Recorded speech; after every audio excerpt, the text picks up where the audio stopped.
Hello and welcome to the Warframe tier list. We'll be going over Grendel, and first things first, let's go into the builds. With Grendel, I have two separate builds, and the first one is a standard Breach Search build.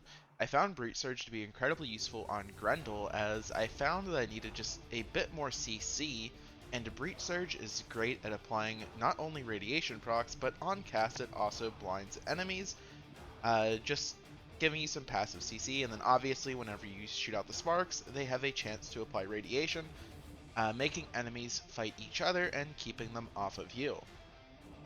Breach Search, combined with his fourth ability Regurgitate, which armor strips the enemies and does a hefty chunk of damage, can also just nuke enemies outright, even on the steel path, but not for too long into the mission, especially combined with Nourish on top of this, which AoE applies viral, and on Grendel it AoE applies 10 stacks of viral anytime that you hit an enemy with Nourish.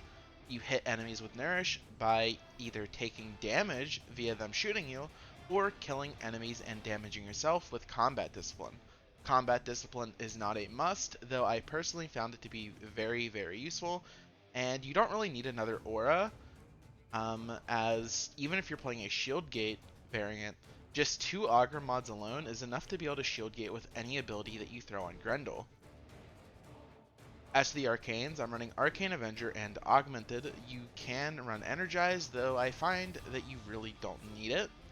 Avenger is a pure flex slot. I just threw it on because I have Combat Discipline on, and running Combat Discipline without Arcane Avenger, when you have a free Arcane slot, always feels a bit cursed. If you want to play him as a health tank variant, you can just simply drop Augur Reach and Augur Secrets, and then throw on the 2 Umbral mods, Umbral Intensify and Umbral Vitality. Then of course drop Rolling Guard for adaptation to give yourself some damage reduction. Hardy Nourishment gives you status immunity, so you do not need to slot Primed Surefooted as long as you maintain Hardy Nourishment, which once you get used to playing Grendel isn't that big of an ask. In the Exila slot instead, you can either slot Speed Drift, which I personally found the most useful for the 50% casting speed, and the 12% sprint speed, as Grendel is pretty slow. Alternatively, you can also slot Cunning Drift instead for 15% extra range. If you're running him as a health tank build and you drop Augur Reach, I would suggest running Cunning Drift to make up for a bit of the range that you lost. As to the second build, it is pretty much the exact same, though running Pool or Ensnare. I would suggest running Pool if you're running a health tank, or sorry, if you're running a Shield Gate variant, as you can't freely cast Ensnare whenever you want, and this can lead to you getting killed, as your other abilities also mostly have conditions that need to be met for you to be able to cast them, and Pool can just be cast whenever, so I did try running Ensnare at first, and it got me killed a couple times, so I switched to Pool instead. Though if you're going a health tank build, you can just run Ensnare, and I would probably prefer Ensnare in that scenario. Everything else is the exact same as the Breach Surge build.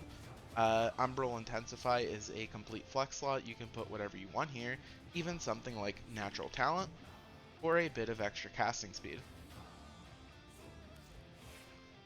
As the weapon loadouts, I was using a standard AoE weapon loadout like the Nukor. This Riven would just be an electricity mod, so what is it called? Storm Color? Stormbringer instead.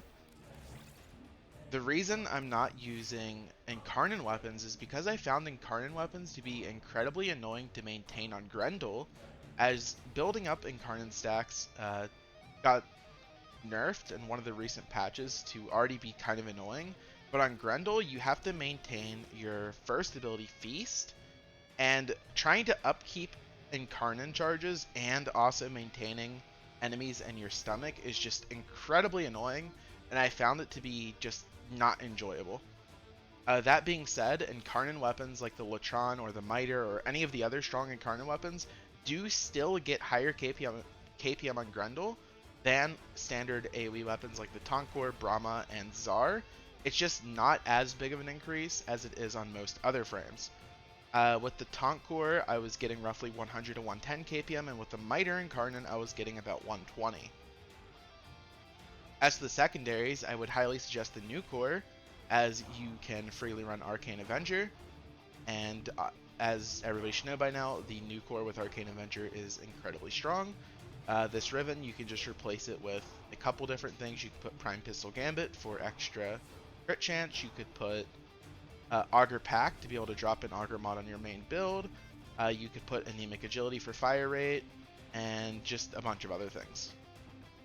As to the melee, I was just using the Praetos for the parkour velocity and sprint speed, as again, Grendel is kind of slow. Focus schools, I was just using Madurai for the 40% ability strength and 50% casting speed. And last but not least was just a Panzer with the standard Panzer build. Now moving on to the rankings, we'll be discussing Grendel in relation to 4 separate topics. Firstly is KPM, secondly is Survivability, thirdly is Viability, and finally how fun he is to play. All of this data is sampled from a 1-hour solo Steel Path bot run with no Spectres, no on-call, and of course no Archon shards. Now let's begin with the first topic, Grendel's KPM. Grendel is capable of decent KPM. For a gun frame, he used to be capable of relatively high KPM, and this is because Nourish was buffed whenever he was reworked to be incredibly potent, giving you innate viral and AoE spreading viral to enemies on top of everything else that it already did, and also giving you just a free energy economy. This let Grendel get about 110 to 120 KPM with a Nukor plus Tonkor, Brahma, or Zar like standard AoE setup, which for a gun frame is on the upper echelon. Like, that is incredibly good.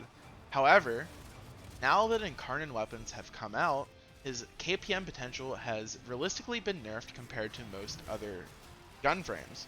The reason for this is because Grendel has a lot of micromanaging that he has to do with his first ability to allow him to use the rest of his kit, and when you pair this up with trying to maintain Incarnon stacks, this just means that you're spending too much time trying to build up stacks, either it be feast stacks or Incarnon charges, and not enough time actually killing.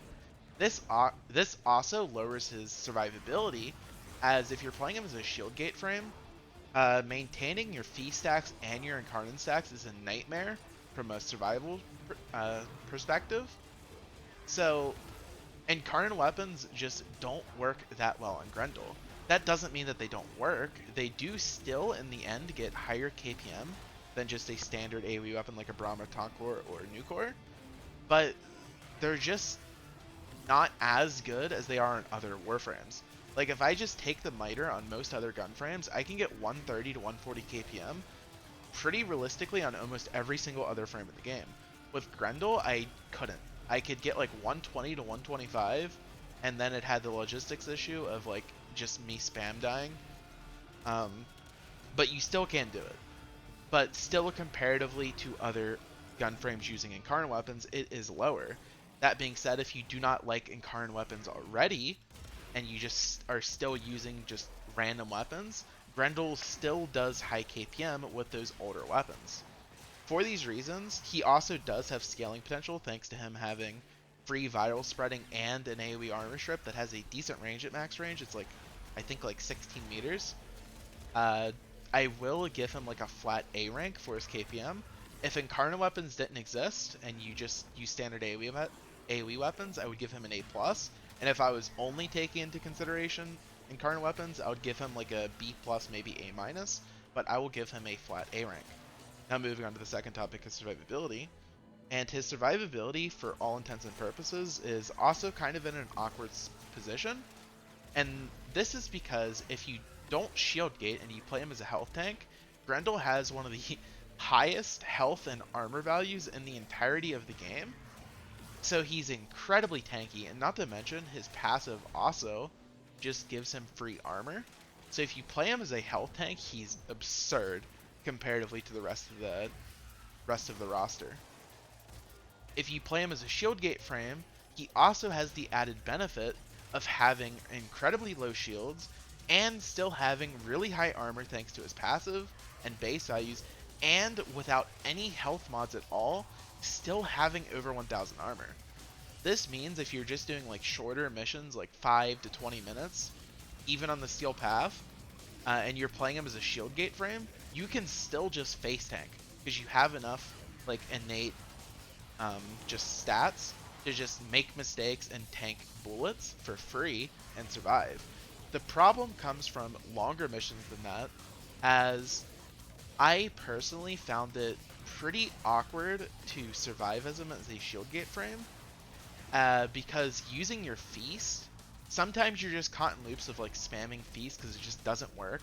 It has an incredibly long animation, so if you're not careful, you have to like only gain feast stacks whenever you're in your rolling guard, and that was just a bit of a learning curve, and I did die to it a couple times. In fact, the first couple runs I completely ruined because I just, in the last 10 minutes, I choked and I like died 4 times each. Um, but in the final run, I did get it down and I stopped dying altogether. Though, that being said, it is still kind of awkward in those longer missions. I will also give him like an A plus rank for his survivability despite this, because again, him as a base health tank is absurd, and on paper, he is a really good shield gate warframe. You do just have to like get used to how you have to play him as a shield gate frame, and there is like a slight learning curve to it because it is slightly different than the rest of the other frames. Now, moving on to the third topic is viability, and Grendel is kind of just average here, though he does have one huge boon. For newer players, or even people that are just getting into Steel Path, so like mid-game players, he is incredibly useful because you do not need Arcane Energize on him at all, because Energize is so OP, and most of his abilities are cheap. Not even most. Grendel's abilities are cheap. His first ability only costs 25, Nourish only costs 50, and his fourth ability also only costs 50. So combine this with Nourish, giving you an energy multiplier, you just do not need Energize, which is very beneficial for newer players. And the fact that his base stats are so high, he can just face tank. He can just face tank content even if you don't have the best mods or mods laid out. So he's like really useful for newer players. And just the AoE viral spreading also allows you to just do a lot of damage, which is also, again, incredibly useful for newer players. But if you look at him from an endgame perspective and you only care about doing like hard content like Archons or just raw Steel Path missions and you're trying to get like 30 minutes plus and relics, he's honestly kind of average across the board. I am unaware of any particular mission type that he's like good in, to be quite honest. He probably could work okay in Disruption, but outside of that, I can't really think of it. Even in Disruption, it could be annoying if like the enemies in your stomach disintegrate before you get to the demo, and then now all of a sudden you can't armor strip it. Like that could be an issue. Um, and in other missions, he's kind of just average. Like he slows, so you have to run a bunch of movement speed mods if you're just doing something like a capture. And even if you do go out of your way to give him a bunch of movement speed so he can still fly through the missions as quick as other frames, his kit doesn't really offer anything for them. He's not necessarily bad anywhere, he's just not good anywhere. For these reasons, I will give him a B+, because he's average, so I'd give him a B- or B, but he's really good for newer players, so I will give him a B+ for his viability. Now moving on to the final topic of how fun is he, and this is very debatable. I personally did not really enjoy playing him because I did not like micromanaging the feast stacks. I found it to be incredibly tedious and just absurdly annoying, and I also didn't like the fact that combined with Incarnon weapons, it just outright made the game not fun at all for me. So for me personally, that also limits his weapon pool, which is also a negative. On top of this, like, honestly, I guess that's really just it. I do not like micromanaging his one. And that entire aspect, regardless of everything else around him, just made me not enjoy playing him at all. There's also the other problem of his third ability, the meatball, which a lot of people like because it's fun, but even that has an issue because if you want to make a fun meme build with his 3, you have to drop either his like you have to drop either Nourish, which like if you drop Nourish, you're just throwing. There's really no other way around it. If you ever drop Nourish on Grendel, you're throwing. Like that's like the stupidest thing you could ever do in any like build concept that you could ever theorize. So you're pretty much forced to drop his fourth ability because you always need his first ability to cast either his second or fourth ability. So you have to drop Nourish or the 4, and again, you're just trolling if you drop Nourish. So you have to drop his 4. But then, why would you drop an AoE armor strip that deals decent damage from his kit? Like, it's just weird. Like, you have, because of how his kit's designed, you have to drop one of his best abilities to use his weakest ability. That just happens to be a fun ability to use. So it's just in a weird spot. I don't know. I don't like playing him. And for all these reasons, I could probably elaborate and go on further, but honestly, I don't really know how to put my feelings into words on Grendel. I'm just gonna say it. I think he's like a D for fun. I think if you exclusively play him for his 3 build and you just ignore everything else, you could probably argue that he's like a B to B plus for fun. He's like a gimmick character that you bring out every once in a while. But I don't know. I couldn't actually imagine sitting down and playing Grendel for the rest of my life. That sounds like an absolute nightmare. So I'm giving him a D plus for fun.